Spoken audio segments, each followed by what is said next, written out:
You are too young for this. काम वगैरह तो बढ़िया है, पर अभी उम्र कम है। किसी यंग यानी जवान व्यक्ति को नौकरी पर रखना हो, कोई टास्क देना हो, कोई जिम्मेदारी वाला काम देना हो, तब ऐसी बातें अक्सर कही जाती है। अंग्रेजी में इसे इनफैंटिलाइजेशन कहते हैं, माने कि उस व्यक्ति को कम सीरियसली लेना क्योंकि आप उसे बच्चा समझते हो, वो भी तब जब वो व्यक्ति अडल्ट हो, वयस्क हो। आप में से कुछ लोगों को ये जानकर हैरानी होगी कि ये सिर्फ दफ्तरों तक सीमित नहीं है, इसकी जड़ हमारे घर और रिश्तों तक में घुसी हुई है।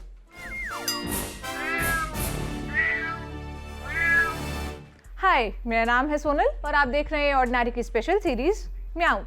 मेरे बाबू ने थाना थाया, इसे हम में से कई लोग निब्बा निब्बी वाली हरकतें कहते हैं, इसका मजाक उड़ाते हैं। पर सच ये है कि एक उम्र में हमने भी यही सब किया है। अपने प्रेमी या प्रेमिका को कोई क्यूट नाम दिया है, बेबी, बाबू, सोना, बच्चा बुलाया, तोतली जुबान में बात की, एक दूसरे के खाने का हिसाब पूछा, मैचिंग रंग के कपड़े पहने हैं। सच बताऊं तो मैंने एक दुकान पर करीब 40-45 साल की एक आंटी को अपने बेटे के आगे तोतली जुबान में ये कहते तक सुना है कि गोलगप्पे के बाद मैं तो भेलपुली भी खाऊंगा। लेकिन ये हरकतें जब यंग कपल्स करते हैं या करते दिखते हैं तो हमें खीज होती है, शायद इसलिए कि हम ये सब करके आगे बढ़ चुके हैं, मैच्योर हो चुके हैं, हमें ये बचकाना लगता है। पर इसमें कोई समस्या नहीं है। समस्या तब है जब इसी बचकानेपन की वजह से आप ये समझने लगे कि रिलेशनशिप में लड़के की हर छोटी बड़ी जरूरत का ख्याल रखना लड़की की जिम्मेदारी है और लड़की के लिए सारे फैसले लेने का दारोमदार लड़के पर है। वो ही उसके लिए सब कुछ तय करेगा। एक दूसरे के बचपने को वैलिडिटी देना तब आपके रिलेशनशिप में नॉर्मल लग सकता है, आपको बहुत नॉर्मल लग सकता है, पर ये इंडिविजुअल स्तर पर काफी प्रॉब्लमेटिक है, लड़के और लड़की दोनों के लिए। इसको जरा विस्तार से समझते हैं। एक बच्चे का रिश्ता सबसे पहले उसके माता पिता से होता है। भारत के अधिकतर घरों में माएँ ही बच्चों का ख्याल रखती हैं, उन्हें खिलाना पिलाना, तैयार करना, स्कूल भेजना, पढ़ाई कराना। माँ को पता होता है बच्चा क्या खाता है, क्या पसंद करता है, सब उसी हिसाब से होता है। जैसे छोटे बच्चे सब्जियां नहीं खाते, आलू पसंद करते हैं, तो माएँ आलू अलग से निकाल कर बच्चे को दे देती है ताकि वो खाना खा ले। वक्त के साथ सब्जियां खाने की आदत डालने की बजाय सिर्फ उसकी पसंद के हिसाब से ही चीजें बनाना या उसे खाने के लिए देना उसे बालक बने रहने देने की तरफ सबसे पहला कदम है। आम घरों में सब्जियां पुरुषों के हिसाब से बनती है, उनकी पसंद से। घर की बहू क्या खाती है क्या नहीं खाती, उसे क्या नापसंद है, इसे ध्यान में रखकर खाने का मेन्यू नहीं डिसाइड होता, वो तय होता है घर के पुरुषों की पसंद से। ससुर क्या नहीं खाते, पति को क्या पसंद है, देवर क्या नापसंद करता है। जो काम पहले माँ करती थी, बहुओं के आने के बाद वो करने लगती है। पति दफ्तर जाए तो उसका बेल्ट, रुमाल और पर्स निकाल कर रखना। ये मान लेना कि पतियों को तो कुछ पता ही नहीं होता, वो निकाल कर नहीं देंगी तो वो कुछ नहीं कर पाएंगे या कुछ ना कुछ तो भूल ही जाएंगे। नहाने के बाद उनका तौलिया बाहर सुखाएंगी। ये सब केवल घरेलू औरतें नहीं करती, काम पर जाने वाली पत्नियां भी टिफिन पैक करके टेबल पर रखना, नाश्ता प्लेट में लगा कर देना और पति के आने के बाद टिफिन निकालकर धोने के लिए सिंक में रखने जैसे काम वो करती हैं। ये सारे बेसिक काम सिखाने की बजाय वो खुद करके देती है। तर्क ये होता है कि ये सब केयर और प्यार में कर रही हैं, पर असल में ये किसी आदमी को मैन चाइल्ड बनाना है। माओ ने उन्हें कभी सही नहीं किया, पत्नियों ने माओ को रिप्लेस कर दिया, उनकी भूमिकाएं निभाने लगी।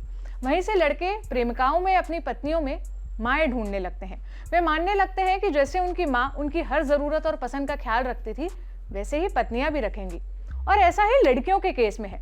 मान लिया जाता है कि जमीन, प्रॉपर्टी, फाइनेंस के मैटर में उनसे क्या सलाह लेनी, उन्हें क्या ही पता होगा। कई लड़कियां भी इन सारे मैटर में सरेंडर कर देती हैं। जो काम बचपन से उनके पिताओं ने करके दिए, उसकी उम्मीद वो पतियों से लगा कर बैठती है। टिकट्स बुक करना हो, वो तो पुरुषों का ही काम है। बैंक के सारे काम वो ही निपटाएंगे। नौकरीशुदा लड़कियां भी अपनी सेविंग्स पति के आगे रख देती हैं कि भाई इसे इन्वेस्ट करना तो आपका ही काम है, आप देखिए, इसकी एफडी करनी है, म्यूचुअल फंड में लगाना है या शेयर खरीदने हैं, सोना चांदी खरीदना है तो पति या कोई पुरुष ही साथ जाएगा। डिजाइन भले ही महिला पसंद कर ले, हिसाब तो पुरुष ही देखेंगे। घर के बाहर के काम, मार्केट के काम तो पुरुष ही करेंगे। वो चाहे कितनी ही बड़ी हो जाएं, उन्हें बच्चों की तरह ही कमजोर ट्रीट किया जाएगा। हम जो देखते करते बड़े होते हैं, अपने रिश्तों में भी वैसे ही हो जाते हैं और उसी की उम्मीद अपने पार्टनर्स से भी लगा कर बैठते हैं। कई काम और रोल्स के लिए हमने टेरिटरी बांट रखी है, माने कि लड़कों की टेरिटरी है और ये लड़कियों की। उसे प्यार और केयर और अपनी अपनी जिम्मेदारी का नाम देकर हम उसे आगे बढ़ाते रहते हैं। रिश्तों में प्रेमी या पति मान बैठते हैं कि प्रेमिकाओं और पत्नियों के लिए फैसले लेना उनकी जिम्मेदारी है, और वैसे ही वो मान लेती हैं कि पति की केयर टेकिंग, उनके छोटे छोटे काम करके देना उनकी जिम्मेदारी। पत्नियां पति की बेवजह के गुस्से को और चिड़चिड़े व्यवहार को यूं ही टॉलरेट करती जाती हैं। पति उनके परमानेंट अलाई बनकर रह जाते हैं। ये सब इतने लंबे समय से चलता रहता है और इतने अनकॉन्शियसली होता है कि ये एकदम नॉर्मल लगता है। इसे हम दो लोगों के बीच की अंडरस्टैंडिंग और इक्वेशन का नाम देते हैं। हमें ये तब समझ आता है जब दोनों में से कोई एक व्यक्ति अपने रोल से थक जाता है या कोई एक अचानक चला जाता है। मैं इसे एक एग्जाम्पल के जरिए समझाती हूँ। मेरी माँ एक टीचर है। ट्रेनिंग के लिए जब वो 10 दिन के लिए कैंप जाती थी तब पापा की पूरी साइकिल बिगड़ जाती थी। प्रेस किए हुए रुमाल न मिलते, चाय बनाते वक्त इलायची न मिलती। कुछ दिन बाद दफ्तर जाते वक्त उन्हें याद आता कि अब तो साफ और इस्त्री की हुई शर्ट नहीं बची क्योंकि कपड़े नहीं धोए थे। ये सब काम मम्मी के डिपार्टमेंट का था। सो पापा को पता ही नहीं था कि ये करना कैसे होता है, या ये सब उन्हें हमेशा करा कराया मिलता था। ऐसे ही मम्मी के साथ होता जब पापा शहर के बाहर होते। तब ऑनलाइन बिजली के बिल भरने का जमाना नहीं था, जाकर भरना होता। बैंक का काम टलता रहता, जब पापा आएंगे तभी होगा। कारपेंटर, बिजली, प्लम्बर को बुलाने और काम करवाने का डिपार्टमेंट भी पापा का होता, तो वो काम भी आगे के लिए टाल दिए जाते। आप सोचिए जरा, अगर एक रिश्ते में एक पार्टनर हमेशा के लिए चला जाए तब क्या हो? तो दूसरे की सारी चीजें नए सिरे से सीखनी होंगी, नए सिरे से शुरू करनी होंगी, तब जब उन्हें वो काम बताने या समझाने वाला कोई नहीं होगा। ये चीजें रिश्तों में चलती जाती हैं। लड़के और लड़कियां सर्टेन काम के लिए एक दूसरे को बच्चा समझते हैं। हमारी चॉइस ऑफ पार्टनर हमारी परवरिश पर निर्भर करती है। लड़कियों का अपने पार्टनर में पिता खोजना और लड़कों का अपनी पत्नी या प्रेमिकाओं में माँ खोजा जाना कैसे एक व्यक्ति की पर्सनल ग्रोथ को इफेक्ट करता है, इस पर सालों से साइकोलॉजिस्ट लिखते आ रहे हैं। इसे समझने के लिए मैंने एक साइकोलॉजिस्ट से बात की। आप सुनिए उन्होंने क्या कहा। एक थ्योरी थी साइकोलॉजी की, जिसको साइको एनालिसिस कहते हैं। सिगमंड फ्रॉइड बहुत फेमस साइकियाट्रिस्ट थे, उन्होंने स्टार्ट की थी।